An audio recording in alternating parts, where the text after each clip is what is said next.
course, found out a while ago. Well, first of all, I believe it was 1994 that they announced that Mahershala Ali was going to play Blade. It was a long time ago. And since then, really nothing. We heard certain people were writing a script, and they left it, and then somebody else came on to write a script, whatever. Well, we've had a few more bumps.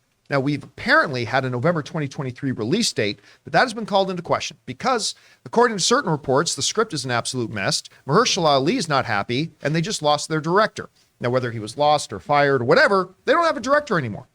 And we talked on the show about whether or not they could make that November 2023 release date, which seemed highly improbable. Now you can mark it down to impossible because, according to the Hollywood Reporter, Blade, well, they just pulled the plug on it temporarily. They have halted all work on the film until such time that I think they get their script in order and they get a director. This comes to us from the Hollywood Reporter, who wrote the following. They said this. They said, in the wake of parting ways with director Bassem Tariq 2 weeks ago, the studio is pressing pause on the vampire adventure thriller that is to star Oscar winner, that's two-time Oscar winner, Mahershala Ali. Marvel is temporarily shutting down all production-related activities in Atlanta, where the project was to have shots starting in November, while it conducts a search for a filmmaker and further develops it. In other words, we don't have a director and we have no idea which way this movie is going. They have had, Rob, years to work on this script and years to work on this story. And according to the reports that we've had, and this pretty much confirms it as well, they still don't have something worth putting to film at this point. We've heard other stories, reports. I mean, we've heard reports, but I've talked to several people as well, I'm sure you guys have too, that Ali is not happy. And I'm not going to be surprised at all to find out that he walks at some point. But listen, I said it before, I'll say it again. This is some DC shit.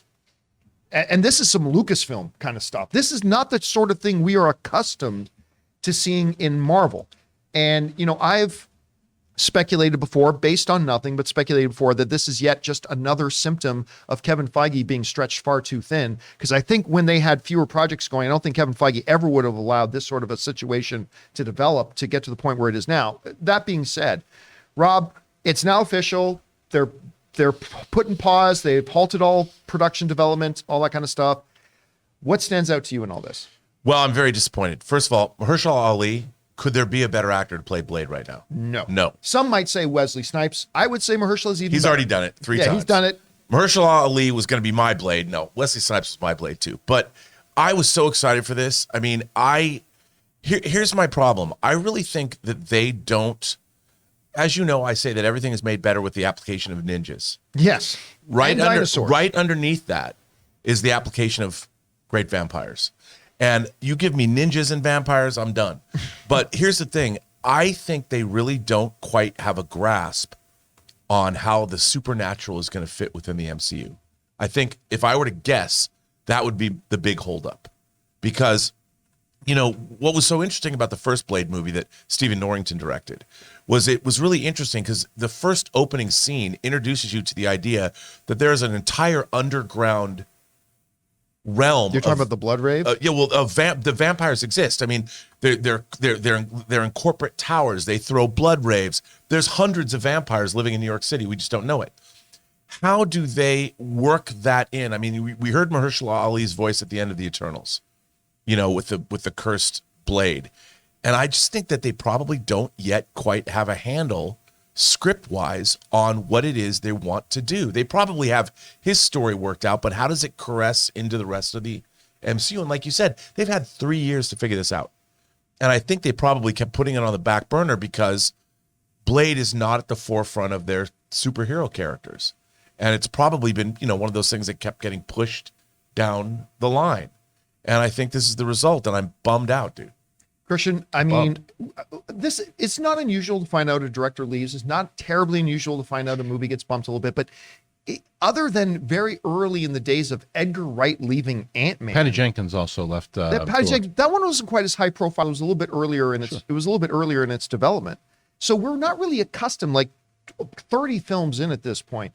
So you hear this at this point. What part of this stands out to you the most? So again, to quote you, these are my thoughts based on nothing. The idea, I think, is what I've noticed over the last this phase of Marvel has been different than the other phases where the first few phases was, let's get really good directors to tell our stories. right? And we're gonna, even though we trust the director's vision, like someone like a Ryan Coogler in Black Panther, we want him to have his style and add his flavor to it and do all that. But we want to tell the stories that we're telling. And a lot of those people, whether it be Edgar Wright, Patty Jenkins, they left because, well, we want to be able to do a little bit more than that. But like, we need to tell this narrative. In Phase 4, it seems like it's like, okay, close out, you get a movie, do your style, do your thing, do a closeout movie. I liked Eternals, but a lot of people didn't, and it wasn't a highly rated. It's one of the lowest rated on Rotten Tomatoes. Yeah.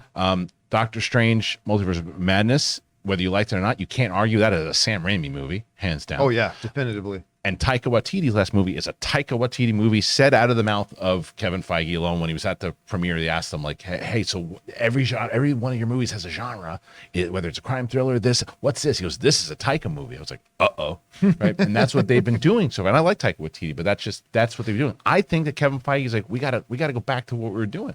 And I think that might have been what happened here with the director going, we need to be able to tell. I think, Rob, it might be the opposite. I think they have more of a clear idea what they want to do.